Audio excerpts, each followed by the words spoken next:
All right, so it was chaos on the roads in Johannesburg today. Torrential rains and power cuts led to traffic jams, flooded roads, and unfortunately a number of collisions. Let's get the latest information from Robert Mulaudzi of Joburg Emergency Services. Robert, thank you so much for joining us this evening.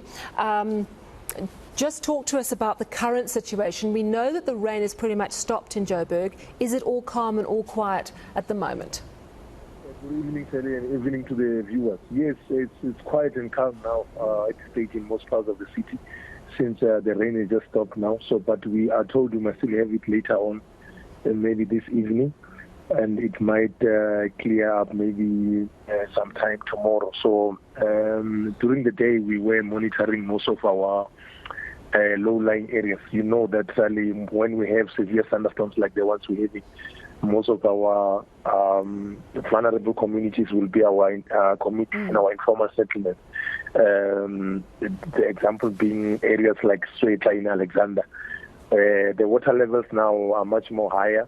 That is the area which we are much more concerned about because the water levels are higher in the area, and then there's a lot of residents who are staying closer to the river stream itself. So we've got our monitoring teams in those areas, conscientizing our residents to be cautious as and when they do their day-to-day business. We also have been monitoring areas like Kliptown in Soweto. There's a stream which is crossing across the Klip Valley. In that area, we don't have any major incidents in those areas. There were a number of roads earlier on which were reported to have flooded, so it's very important for our motorists to as and when they're driving during these wet weather conditions to extend the safe following distance, and also in the areas where the roads are flooded, our message is to say to them they must try and avoid crossing those areas because vehicles might be swept away while they're trying to cross those areas. Yeah, so the water levels are still high in the rivers, but the worst is over. Are the flooded roads, have the floods on those roads all subsided? Are those flooded roads safe now, or are there still some that you're still worried about? Yes, there are areas in Dlamini area, in Kliptown area where it was flooded area on, but right now the water is subsided. But our concern mostly is our area, our communities in our informal settlements, because most of them, as and when they doing their day-to-day business, they have to cross this river stream. So we are making sure that we inform them about the importance of avoiding crossing those main bridges which they normally cross, on a normal day when we don't have rainfalls like the ones which we are having now. Yeah, so maybe a lot of rain might come around midnight when people are asleep.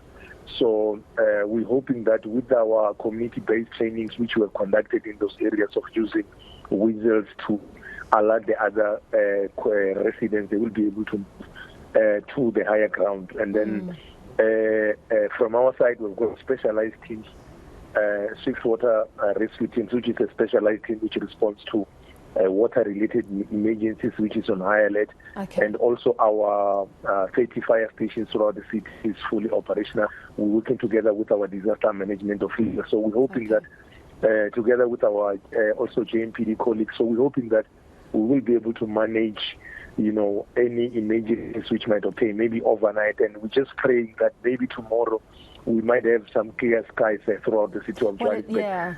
That will be very much good for us to be able to for mop-up operations for us throughout the city. Yeah, I mean, the rain is always welcome because we know we live in a dry country, but it can cause chaos. I wonder if you could, looking back on today, this morning was really hectic because stage 2 load shedding kicked in at 9 o'clock, and that was when the rain was absolutely bucketing down. Have you had a chance to look at how many accidents occurred today in Johannesburg?